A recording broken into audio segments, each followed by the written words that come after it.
Anda masih bersama kami dalam Berita Lampung. Bagi Anda yang baru bergabung, berikut Berita Lampung pilihan hari ini.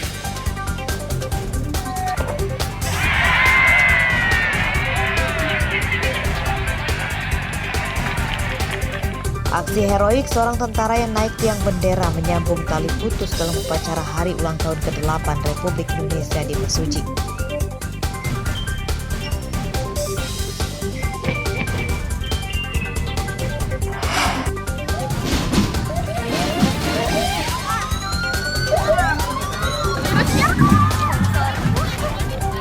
Perayaan hari ulang tahun ke-78 Republik Indonesia dimeriahkan dengan aneka lomba, karnaval hingga pawai obor.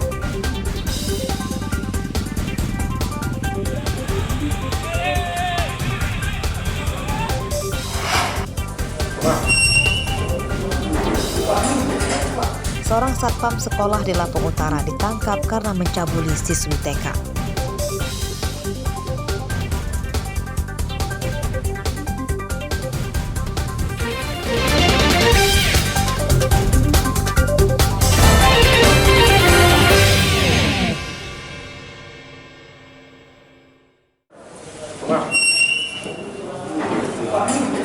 Kasus pencabulan di lingkungan sekolah terjadi di Lampung Utara.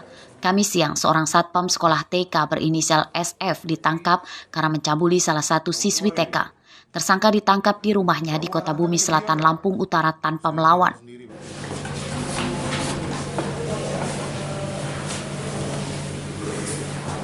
Saat di kantor polisi, tersangka mengaku hilaf dan mengakui seluruh perbuatannya. Pencabulan terjadi ketika korban yang datang pagi masuk ke kamar mandi sekolah. Saat itu tersangka berada di kamar mandi itu dan mencabuli korban.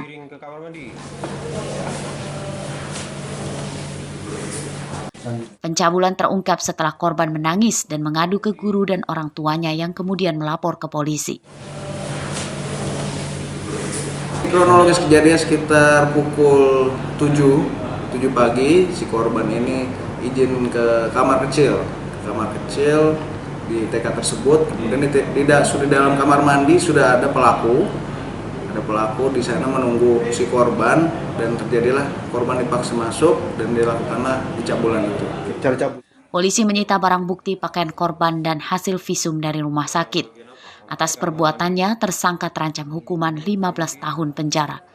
Ardio Haba melaporkan dari Bandar Lampung.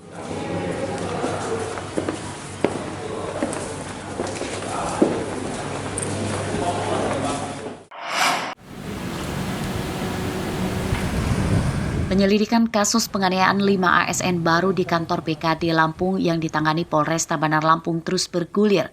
Hingga Kamis siang belum ada satupun yang ditetapkan sebagai tersangka.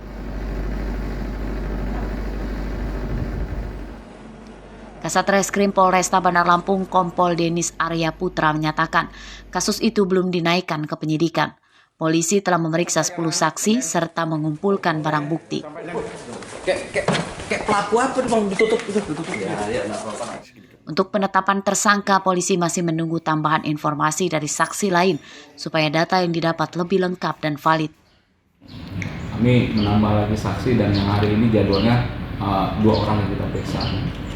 Yang dimana hasil dari penyelidikan yang kemarin kita wajib mengklarifikasi 2 orang yang hari ini.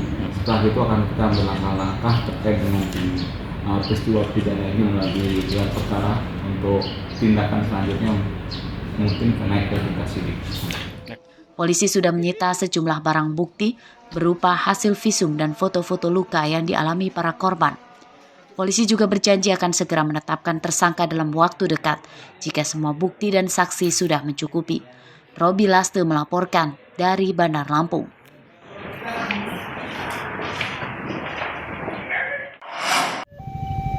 Tingginya mobilitas masyarakat dan meningkatnya jumlah rel yang ada.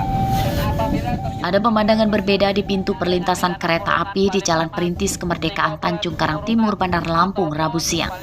Saat kereta melintas, pintu perlintasan dijaga oleh banyak orang berseragam sembari memberikan imbauan kepada pengendara tentang keselamatan saat melintasi rel kereta api.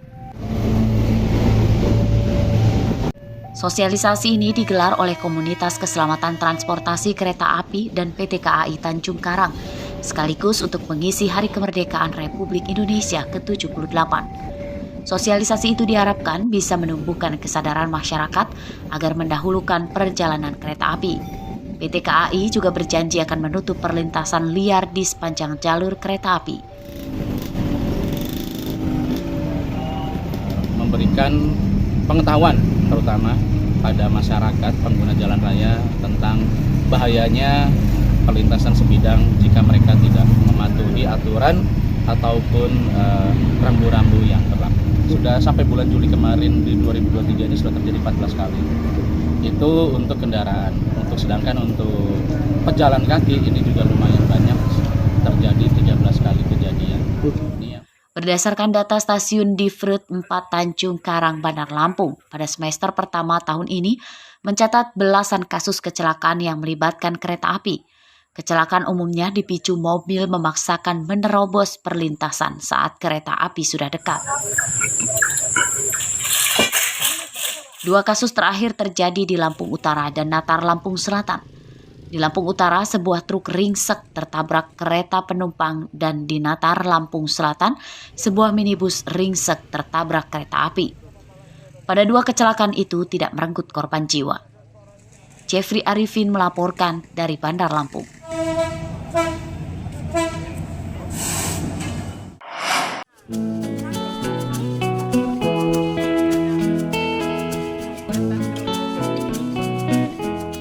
Selalu ada kuliner yang dirindukan jika kita ke suatu daerah. Nah, jika ke pesisir barat, kurang lengkap jika belum mencicipi kue khasnya, yakni kue tat.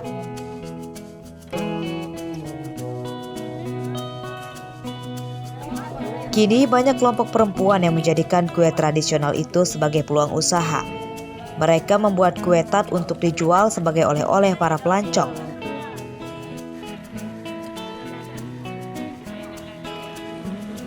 Salah satunya usaha rumahan yang digagas emak-emak desa Kampung Jawa, Kecamatan Pesisir Tengah. Usaha mereka kian maju dan produksinya setiap hari. Kue tat memiliki paduan cita rasa manis dan gurih. Hal itu karena bahan-bahan campurannya bervariasi seperti margarin, tepung, bumbu rempah, hingga selai nanas sebagai ciri khasnya. Udah 3 tahun. Sudah 3 tahun ya. Ini pembuatan kita ini sehari bisa produksi berapa loyang, Bu? Apa pembuatannya tergantung dengan pesanan saja? Tergantung dengan pesanan. Jadi nggak mesti setiap hari? Nggak mesti setiap hari. Karena prosesnya lama. Karena prosesnya lama ya, Bu? Ya, kita orang pesan hari ini, besok baru jadi di order besoknya. Pemerintah desa terus mendukung UMKM kue tat dengan mempromosikannya di setiap kegiatan dari tingkat kecamatan hingga nasional. Dari Pekon ya selama ini udah berusaha mencoba melalui media, melalui ikut stand, pameran, pengenalan kuliner masakan Pekon, ya khususnya ya kue tat, karena itu adalah makanan khas pesisir. Kue tat bisa bertahan tidak basi hingga 7 hari. Harganya bervariasi tergantung ukuran, dari puluhan hingga ratusan ribu rupiah per loyang. Bagaimana Anda tertarik mencicipi nikmatnya kue tat? Rosandi melaporkan dari pesisir barat.